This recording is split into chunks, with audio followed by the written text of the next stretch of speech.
Apply a simple logic. If the state needs more money, it raises taxes. From 20% to 40%, from 40% to 50%. But what if I told you that raising taxes sometimes actually decreases the money entering the treasury? Mathematics seems to break down here, but the secret lies in a famous curve sketched on a napkin. This is called the Laffer Curve, and the millionaire exodus currently happening in the UK is like a laboratory experiment of this theory.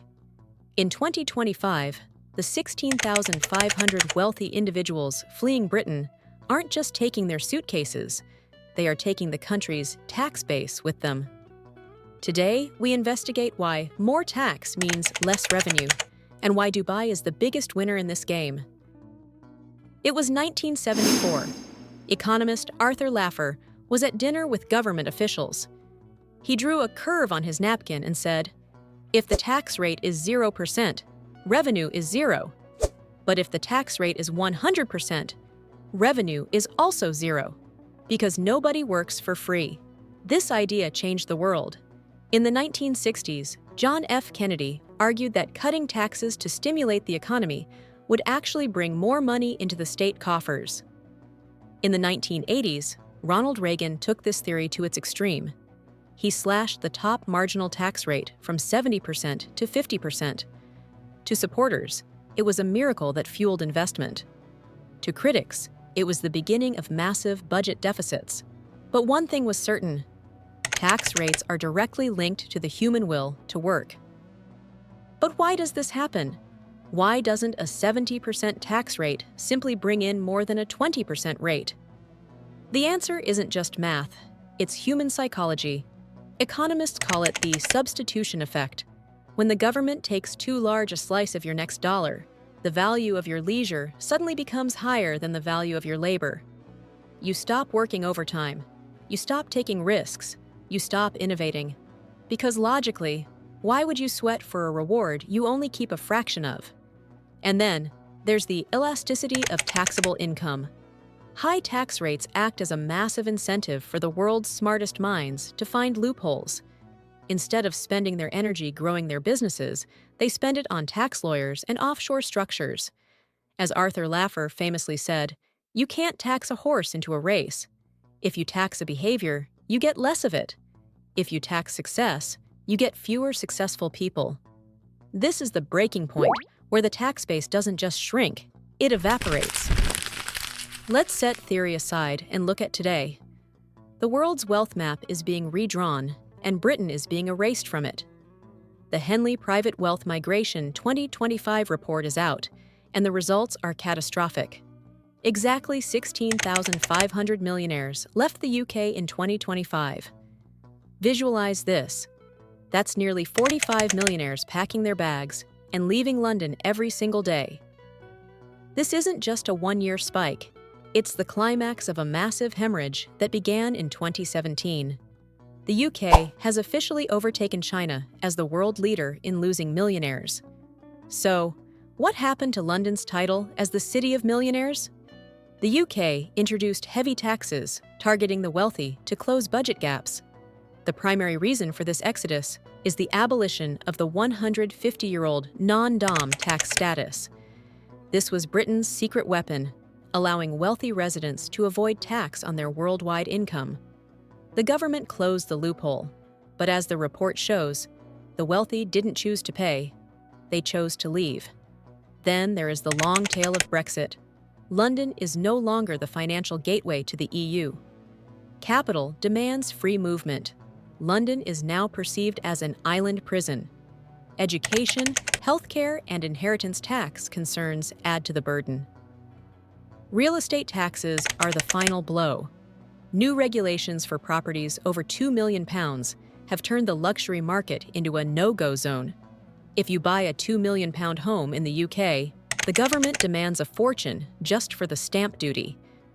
If it's your second home, or you're a foreign investor, the rate can hit 15%. That means gifting the state £300,000 before you even walk through the door. For millionaires, this isn't an investment.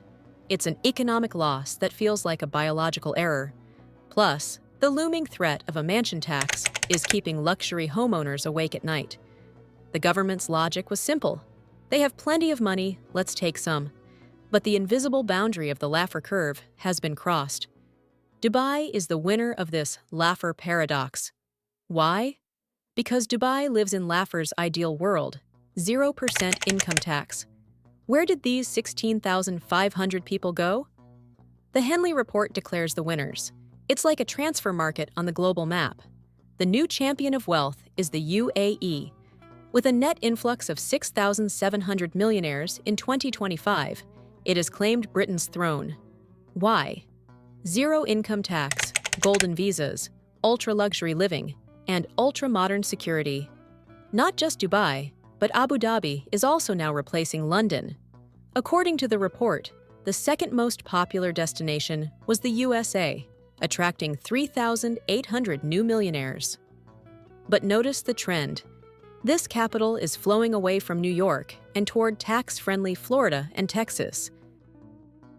But these aren't just theoretical numbers on a graph. The Laffer Curve is claiming real victims, and the names involved are some of the biggest in British business history. In 2025, the father of a London-born fintech giant left his own home.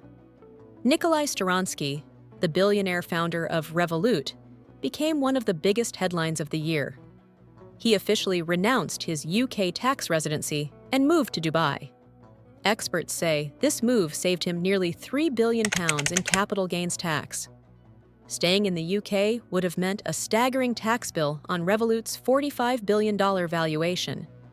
This wasn't just a relocation. It was a devastating blow to London's claim as a tech hub. Then there's Sir Jim Ratcliffe, owner of Ineos and co-owner of Manchester United. In 2025, he took a radical stand. Already a resident of Monaco, Ratcliffe announced he was halting all new Ineos energy investments in the UK, shifting £3 billion in capital to the US.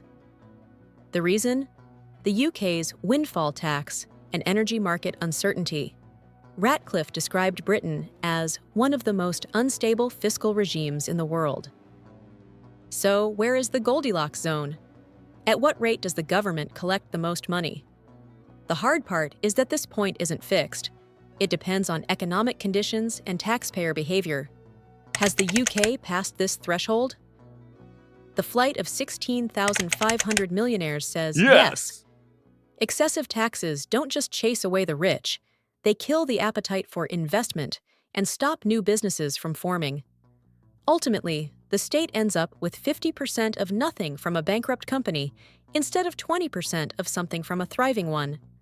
The Laffer Curve is not a magic wand. It is a warning sign. It is the thin line between funding public services and suffocating economic growth. Will the UK government find this line again? Or will Dubai continue to host Britain's former millionaires? In your opinion, what should be the maximum tax rate in a country? What is that magic number that funds society without discouraging work? Let's discuss in the comments. Don't forget to like and subscribe for more videos like this.